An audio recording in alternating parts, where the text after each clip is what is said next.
think this is a really good story to use to bust some myths we commonly run into. I don't have anything they want. I hear this I travel all over the country. I talk to at least 1,200 CEOs a year. I hear this one almost every time I go into a room. What do they want from me? Right? By a show of hands, how many businesses here use money? Can we start there? How many of you have employees that have W-2s? Timberwolves here locally had a rather embarrassing episode where their W-2s were released and hackers filed tax returns on behalf of some of the athletes and took the proceeds of those fake tax returns. The number one largest healthcare breach we saw last year was them stealing the Social Security from newborn children. Charming human beings, right? Your Social Security numbers of your employees are incredibly valuable, especially between January and March. There's a $150 per record premium on your employees' W-2s.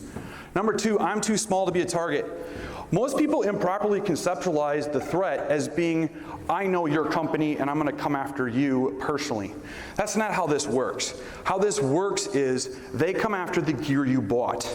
They look at how much gear was purchased and how much of a deployment footprint it has. Then they figure out how to compromise that equipment and they carpet bomb the internet.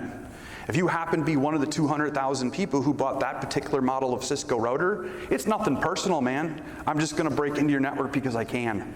And then they'll try to figure out after that whether you've got anything worth stealing. So what do? They just monitor your network for as long as it takes to figure out what you've got that they might be interested in. Right? Your size and what it is that you're doing, they don't take it personal. They don't really know. They don't really care. It'll never happen to me because I don't do fill in the blank. I hear this one all the time. I don't have HIPAA records. We don't do credit cards. We don't do this. We don't do that. I can tell you from having done a year and a half's worth of research on there's zero statistical correlation between a singular kind of data and your cyber risk.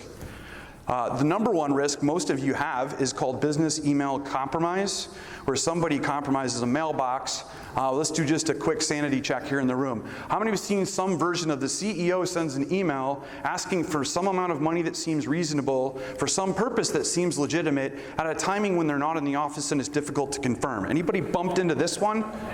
It's called a CEO email scam, and it's cost U.S. businesses $6 billion in the last 2 years. Right? They don't care if you have HIPAA records. You have a CEO and he asks for stuff and you do it. Right? So they just run an email scam against you. Number four, the government or law enforcement will protect me. Abandon all hope. They can't protect themselves. Right? I have a lot of friends in this community, and it is what we call a wolf by the ears existence. Their plate is full. Homeland Security is overwhelmed trying to protect a power grid that's incredible, our election systems. They have got no time to worry about what you do, right? It's not gonna happen. There's no white knight coming over there.